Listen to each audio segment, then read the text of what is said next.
All right, welcome back. So let's talk about how this agency problem gets addressed. So, ways we can think about remedying this difference in interests between managers and the shareholders they supposedly represent.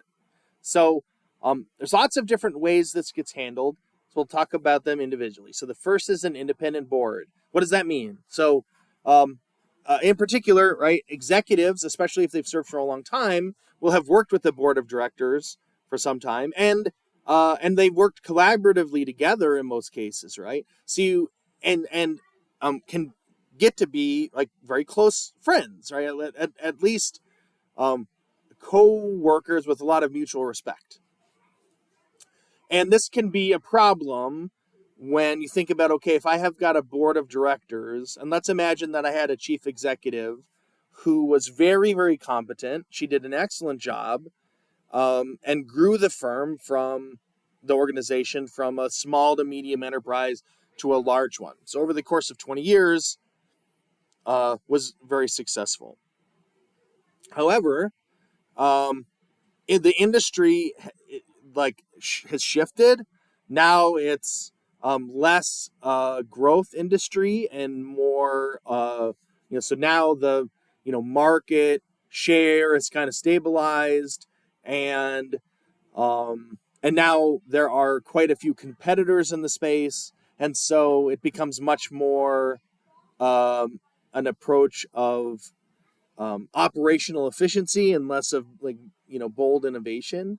And this really competent executive who has a long track record of success might not be the person to handle the firm in this new regime, right? That might not be her skill set at all, right? She might actually be very hesitant to do cost cutting at all because it hasn't been necessary up until this point, right? For the most part.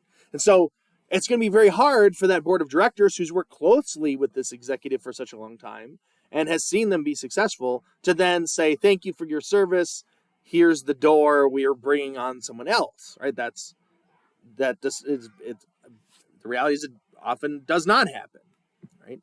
And we know that this has negative value consequences for firms in many cases because there are lots of situations where the chief executive has had a surprise accidental death, and the stock price goes up significantly on the announcement of the demise of the chief.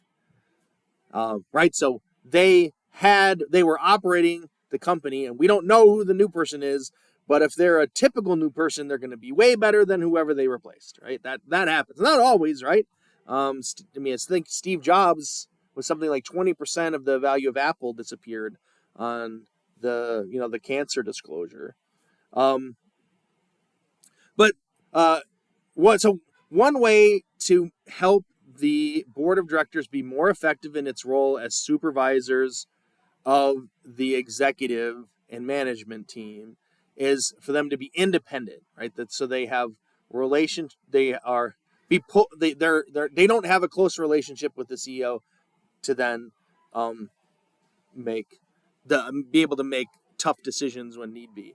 The academic evidence on board independence is mixed. It solves some problems. It causes others. It's obviously very complicated. Right, having a board and an executive that work really closely together obviously has benefits, but when it's time to make a switch, it can be a liability. Another major way this gets approached is incentive contracts. So, and there's actually a lot of complexity here. So, traditionally, this would look like executive stock options, right? So here they'll say, okay, here you get a whole bunch of stock at a bargain price if you make the stock price go up so that it's a bargain, right? So you can say, okay, the stock is currently trading for 40. We'll let you buy a whole bunch of shares at 45. Well, that's worthless now. But if the company increases in value, then you'll be in good shape and you can, exercise those option contracts so that sort of has the twofold effect of, number one, getting the executive's compensation tied with stock price performance, and then number two, then they own a bunch of shares, which would more naturally align the managers with their shareholders. So this was the idea, and actually a lot of compensation contracts for executives were designed around this phenomenon. Here's the problem. Here's the issue. And actually, stock option contracts are very bad at aligning executives with their shareholders if, right, and this is a key if, but it's the way it was usually done, if option grants are given regularly.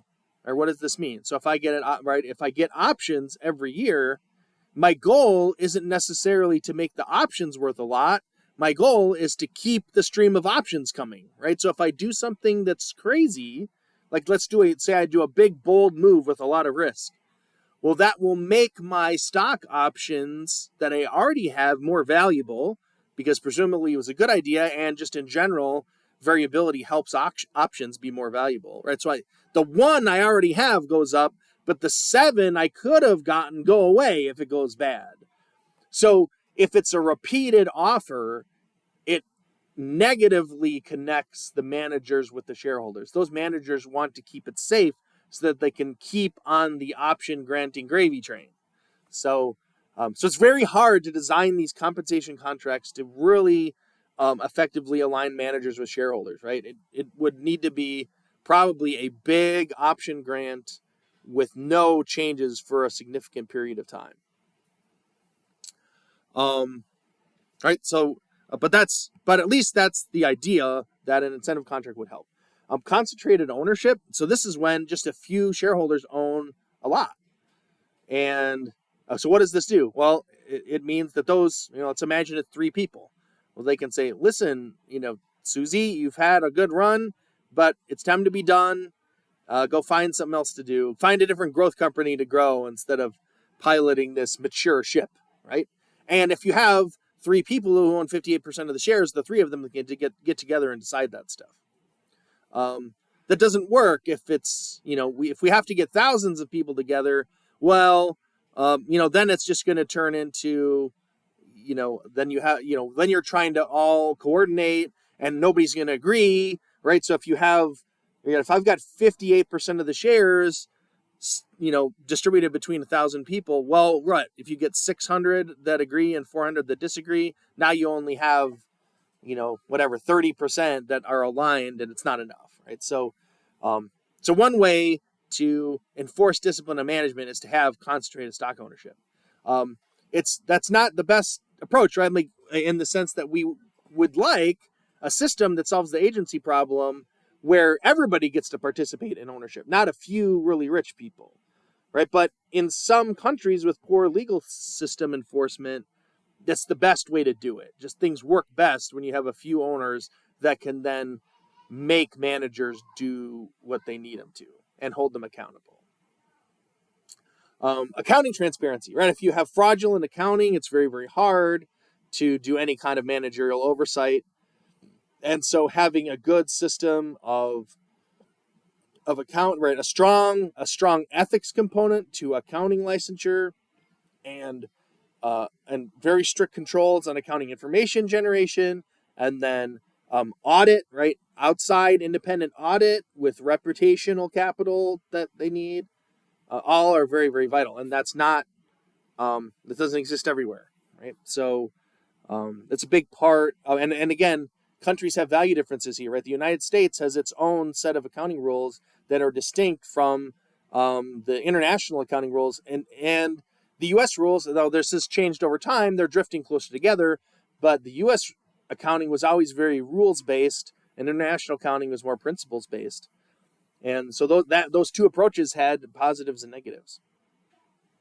So having good accounting information helps, because like when the accounting information is really bad, then you have much more ammunition to fire an executive. Debt. So how does debt solve this? Well, interest payments are very effective monitors. Why? It gets cash out of the company.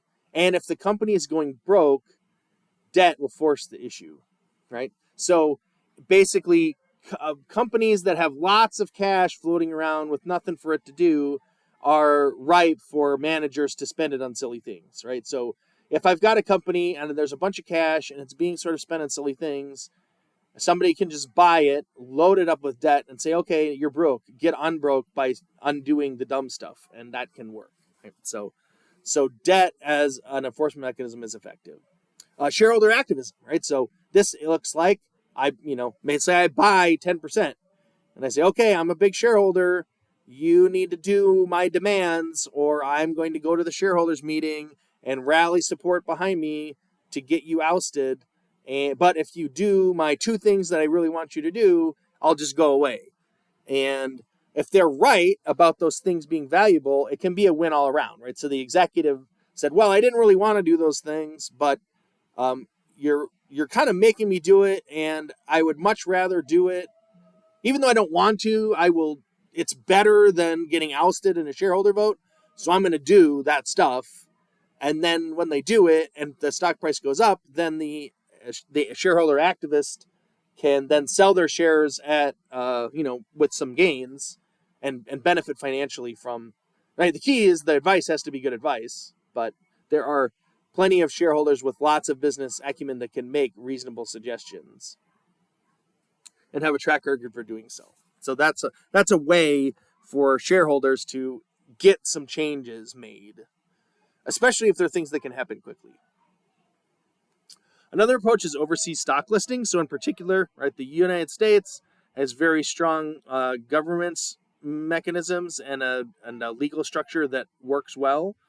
And so companies that operate primarily in countries that don't have that kind of legal structure can deliberately list their shares in the United States and then subject their company, right, that they would get delisted and or face criminal proceedings if they don't comply with American regulations and American stock listing requirements and that kind of thing, right? So basically a company and that can be self-interested. The companies can do that for their own self-interest because they can say, okay, look, our company is listed as a depository receipt in an American stock exchange. We have to comply with all the American accounting rules. So you can invest your money with us because you know that there's pretty strict enforcement there. Whereas if I'm just trying to get direct investment using my local national legal system, nobody might trust to give me any money, right? So it can be a way to babysit the fact that you were able to get a listing and have been able to keep it in a way certifies you as a firm that's governed at some minimal standard, right? It's not perfect, and it doesn't just solve fraud. Like if you just lie about stuff, they don't necessarily going to catch it unless there's an audit that catches it.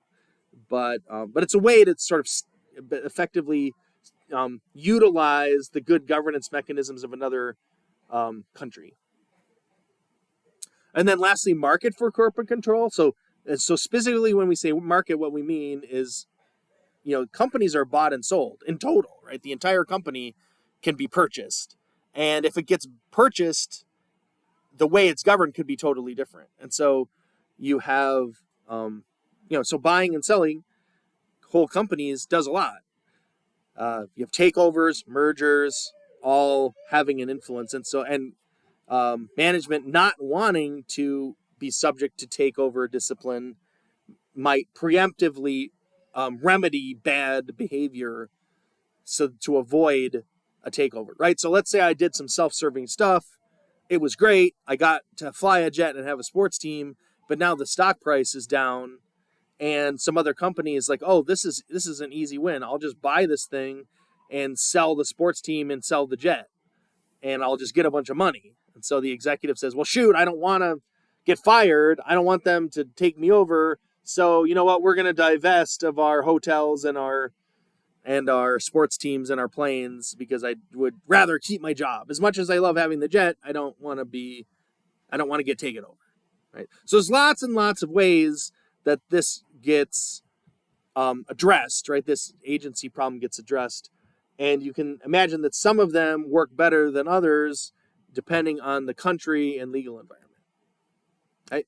So the board of directors are key.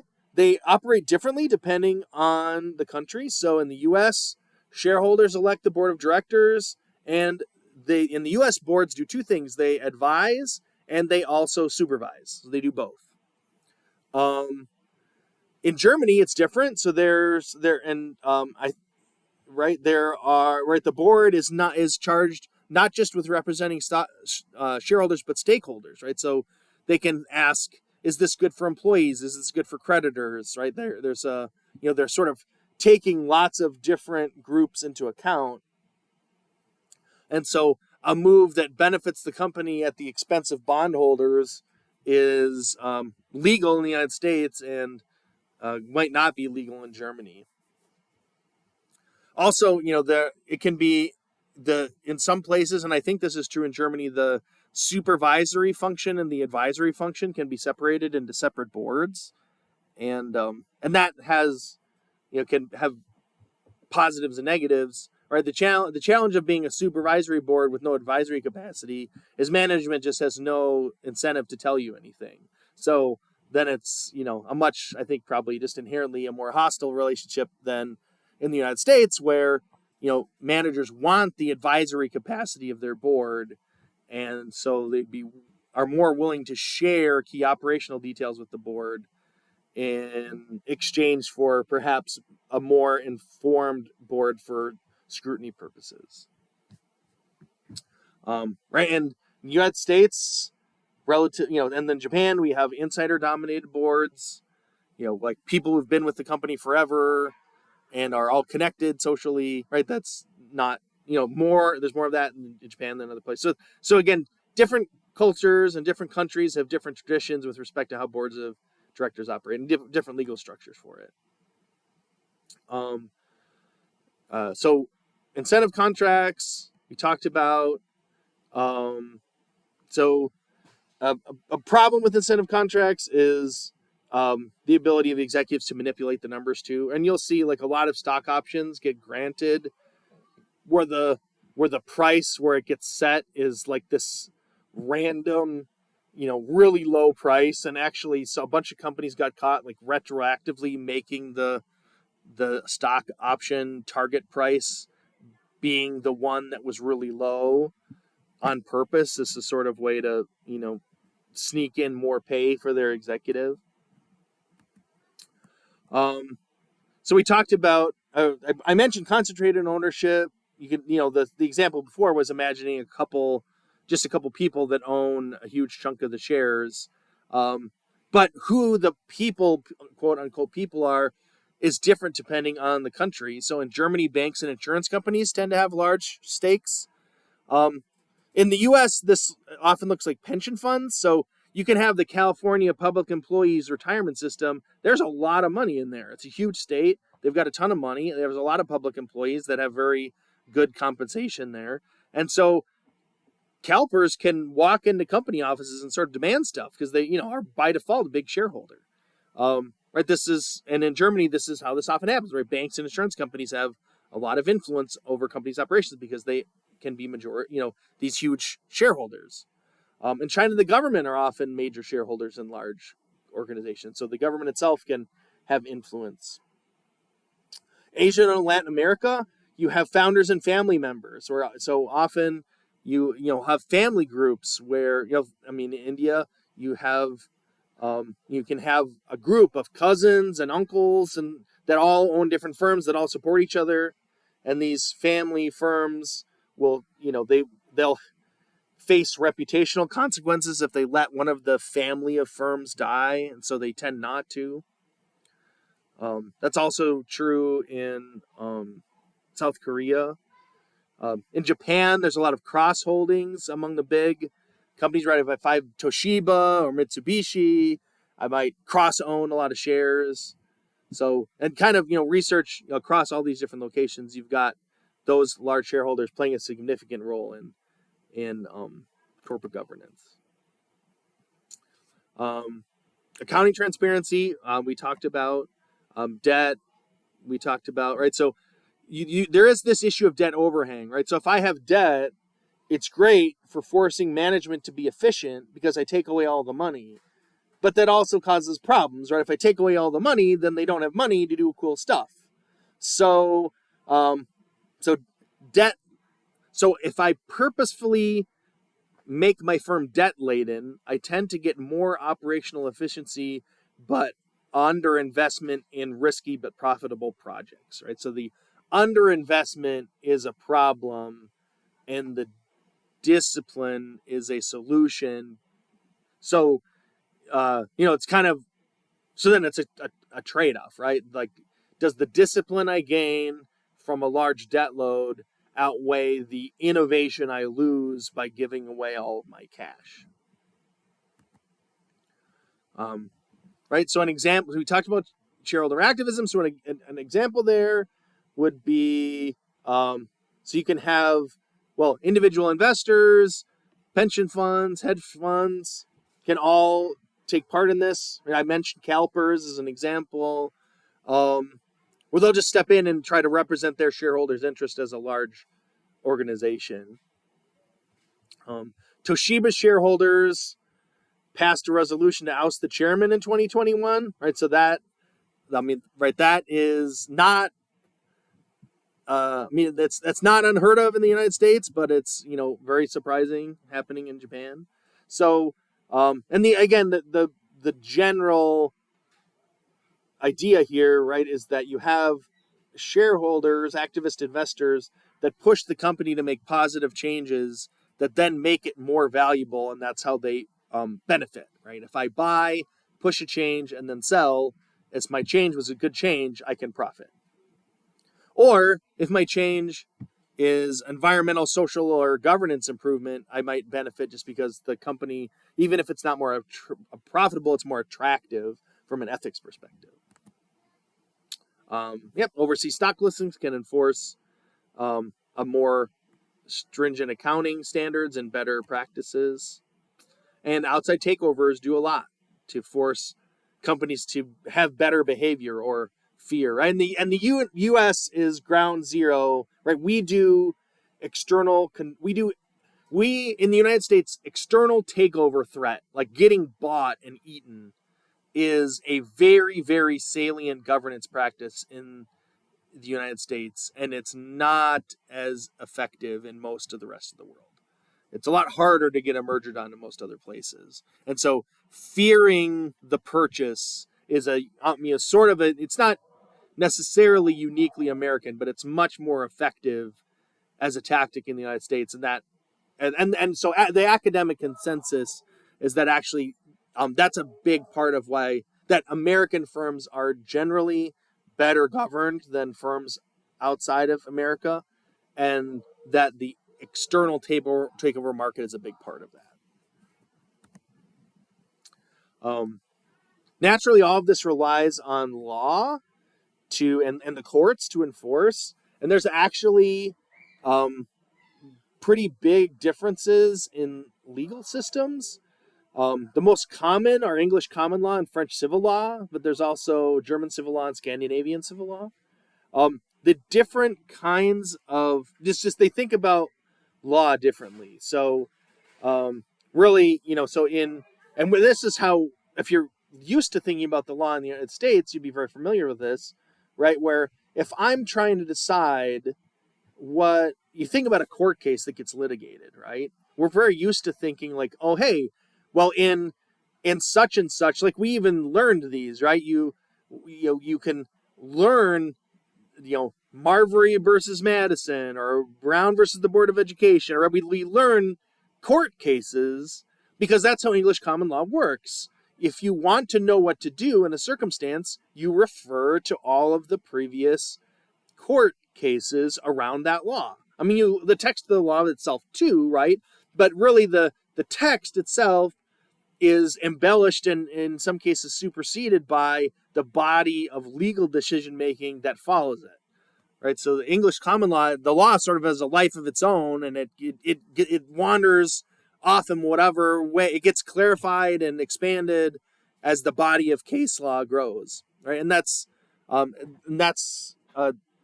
different from French civil law, where the focus is much more on, well, what is the actual text of the law, right? And so, within French civil law, you're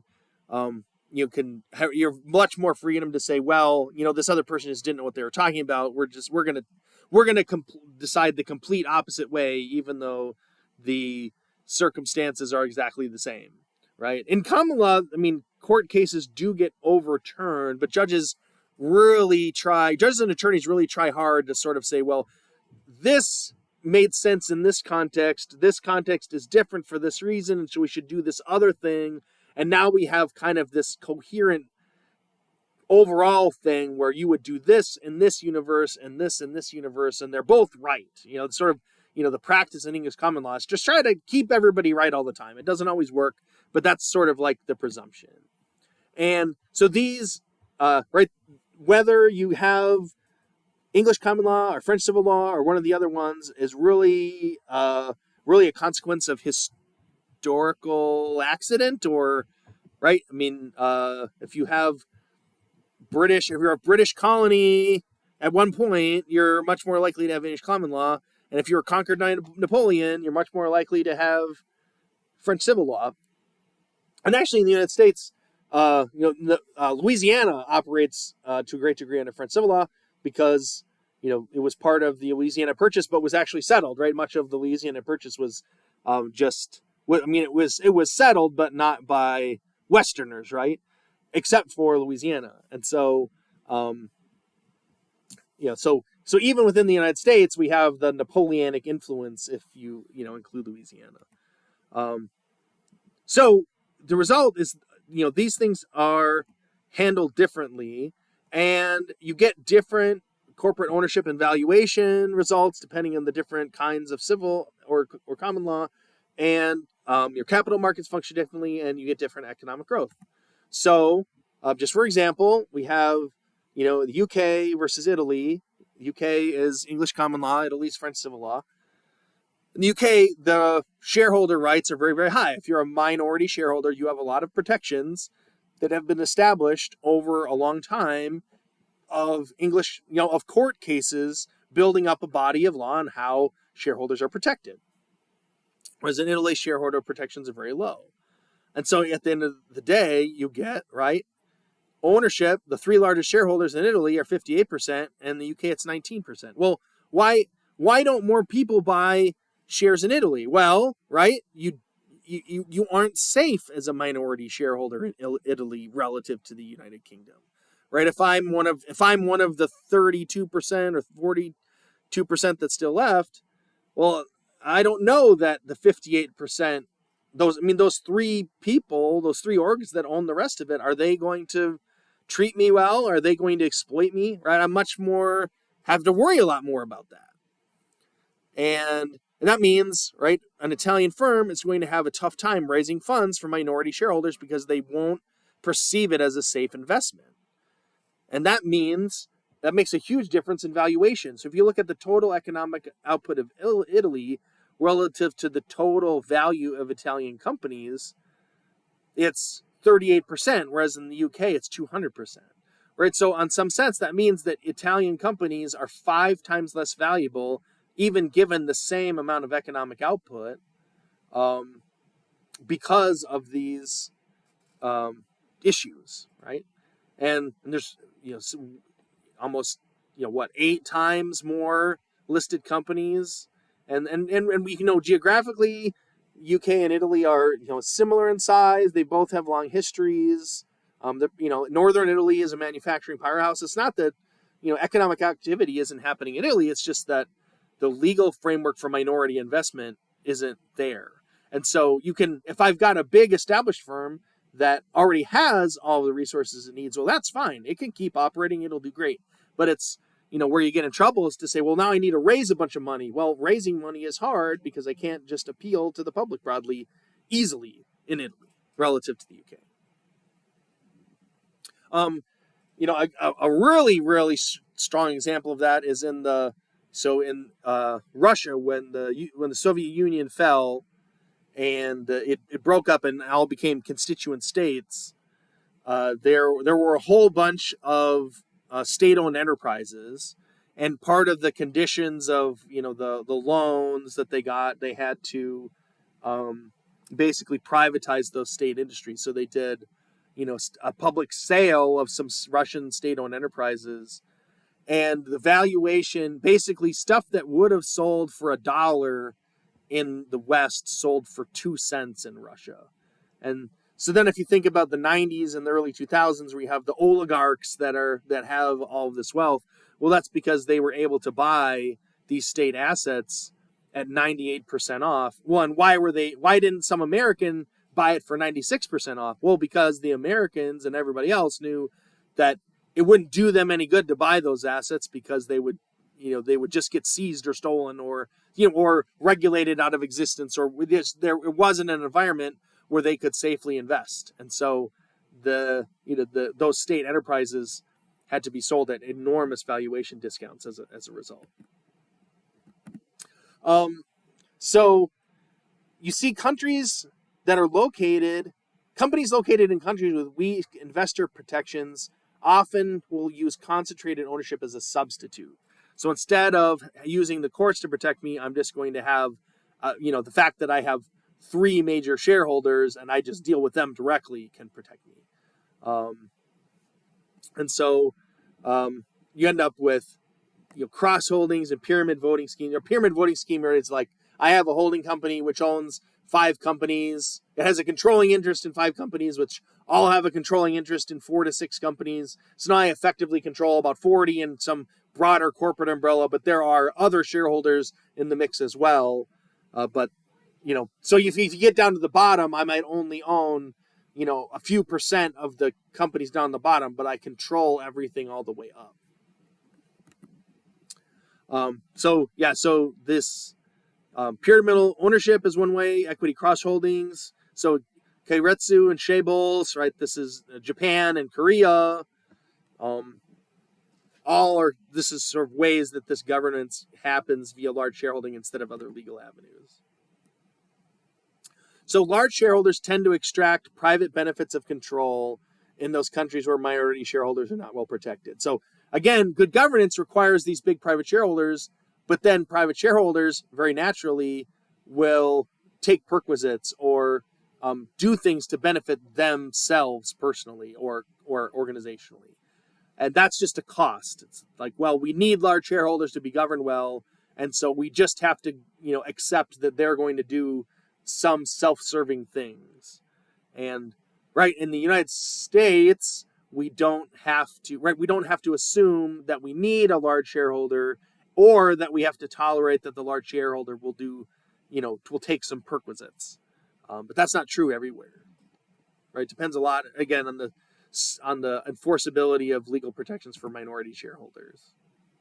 And when there's weak protection, you get low stock market valuation. The companies are just valued a lot less, and they do poorly in a crisis. So well-developed financial markets promoted by investor protections, stimulate growth. How? A couple ways, right? So it enhances savings, right? So regular folks can effectively invest in economically productive organizations. That means that they can generate familial wealth over time, right? If your only reasonable way of saving money is at the post office, it's harder to generate wealth for retirement than someone who can participate in the stock market. Those savings go to the most productive firms, right? Firms are in a competitive marketplace for investment funds, and firms that have poor investment opportunities will struggle to raise funding at good valuations, and that will generally drive economic efficiency, right? So the firms that are doing good things will get more money. Investors will have put more money in firms doing good things, so they'll get better returns.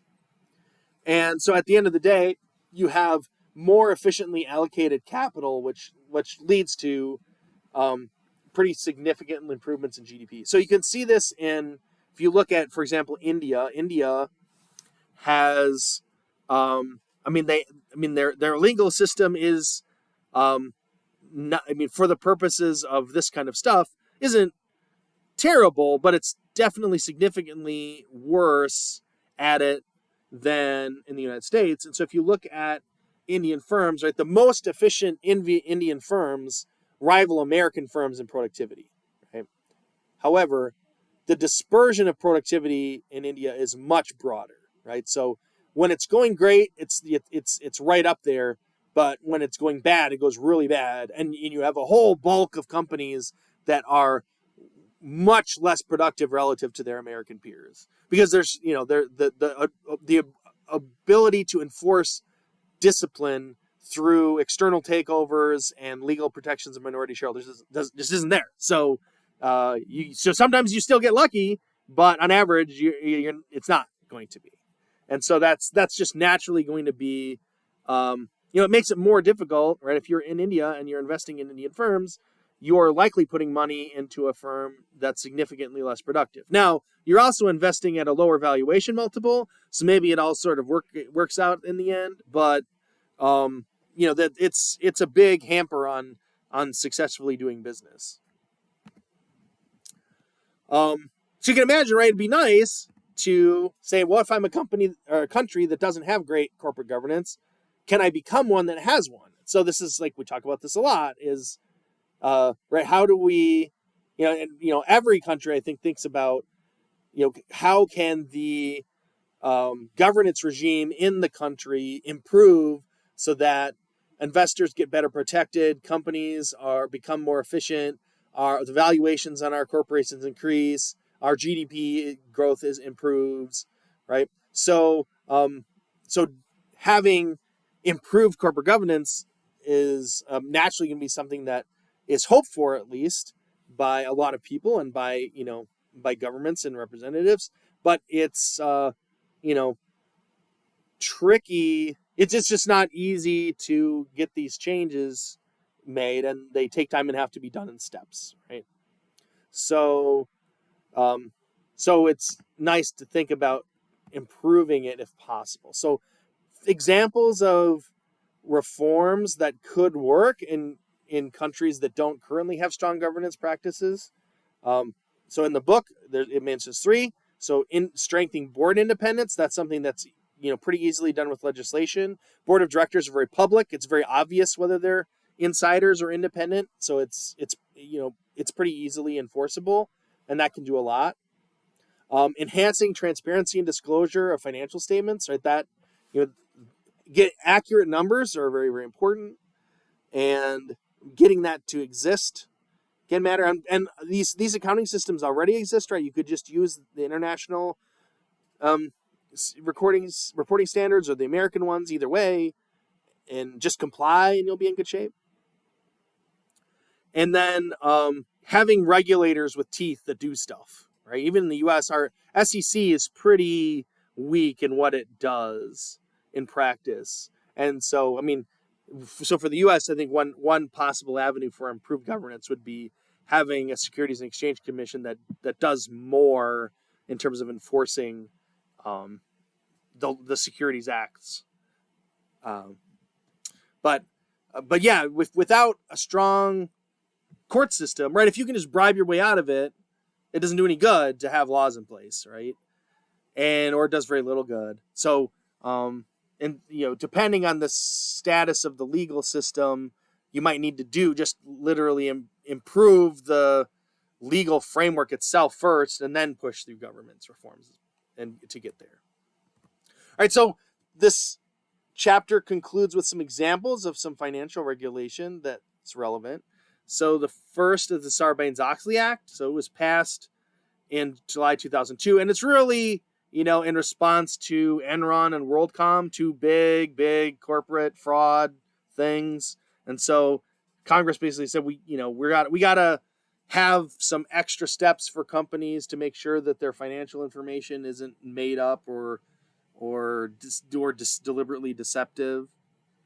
And so there's some important key components to Sarbanes-Oxley. The way accounting is handled. So there's an audit committee, a specific audit committee that makes sure that the audit is effective and independent. There's a lot of regulation around internal controls. So internal controls meaning, how does the company itself control itself to deliver accurate financial information and avoid embezzlement and fraud.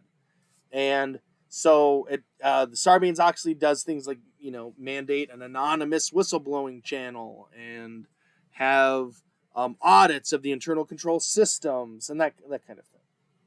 And then executive responsibility, which is actually kind of funny. You have to, as the executive, you have to like sort of sign, like, I solemnly swear that these accounting statements are good, which, if you're a huge multinational organization, an executive has no way of actually knowing if that's real.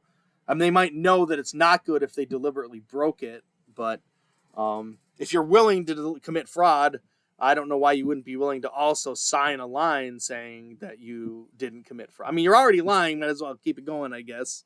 But it's part of the law. So the reality is that companies find compliance with the Section 404 of the Act pretty onerous. So to the literally millions of dollars a year to comply with the law, and to put that in perspective, right? When I was in college, right, in the ancient era of 1998, right, a typical company would go public at it was not unusual to go public at $10 million, $12 million, $20 million, right? So if I'm raising $10 million, and in order to raise $10 million, I have to do $1 million of paperwork every year, forever, why would I raise the $10 million? It's just a losing proposition. So the law actually created this huge wet blanket on public market investing in the United States, right? A lot of companies went private because they didn't want to have to comply with this law. Companies that are venture capital funded wait until much later to become public. And so, the regular people, we don't get access. You couldn't buy Facebook shares until it was already, a multi-billion-dollar company. So there's some pretty big negative consequences to the cost of compliance with Sarbanes-Oxley. But we've also, since 2002, really avoided any major accounting fraud scandals from large U.S. public organizations. So, so maybe the juice is worth the squeeze. Is tough to say. At the end of the day, though, it really favors big firms over small firms, and companies might list in London or somewhere else instead to avoid having to do the millions of dollars of paperwork. There's a similar sort of thing in the UK, right? The Code of Best Practice, or Cadbury Code, and that has some specific improvements. Later, the Dodd-Frank Act. This is July 2010. So it introduced a Volcker rule. So this was in response to company. If you think about, if I've got a bank and I take a bunch of deposits from regular people from their checking accounts, and then I use that money to speculate on energy derivatives or something, then this is this is bad, right? It creates a systemic problem, and that's sort of what we had in the financial crisis, indirectly, in that you had you had repos, a lot of repos going on, but and these mortgage-backed securities that were highly rated but actually complicated, and so there was a law restricting deposit-taking banks from doing that kind of stuff. And then banks that are large enough to face, basically pose systemic risk, they can be, if they're on the way to failure, they can be seized and dismantled as part of the law. Over-the-counter derivatives trading moved to electronic exchanges. So if you've ever seen, videos of people, there was like a trading pit and they would yell and throw hand signals at each other and stuff. That's how those derivatives were traded, and that changed in the Dodd-Frank Act. And there was a systemic risk monitoring component and a consumer protection component. Consumer Financial Protection Bureau was a new, bureaucratic entity to try to monitor predatory mortgage loans and other loans. So in 2018, there was a new law passed that rolled back some of those Dodd-Frank provisions. So the $50 billion line increased to $250 billion. So it meant a lot of mid-sized banks didn't have to comply with the enhanced standards. And then And then banks and bank holding companies with less than 10 billion of assets were exempted from the Volcker rule. So it still exists for the big organizations, but so quite a bit of that was rolled back. So there's this is an active area of legislation, and I think we're always sort of in the United States in particular trying to get the balance between strong regulation that protects consumers and overstrong regulation that hampers innovation. And it's hard to know exactly where that sweet spot is. And of course, depending on the politics of the administration, you have a pendulum that can swing one way to the other. So this is an ongoing area of innovation that is pretty important.